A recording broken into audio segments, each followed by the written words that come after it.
guys, for today's video is for dinner time. I'm cooking for dinner. It's adobong pork, adobong baboy, adobong karni, or anything, etc.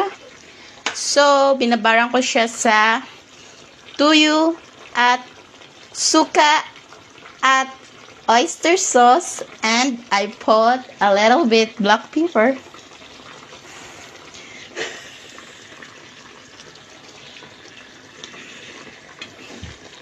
And then, kailangan natin siyang palambutin. Palalambutin lang natin siya for 15 minutes. Actually, we have already 11 minutes, I think so. And then, keep it boiled. And then, after 15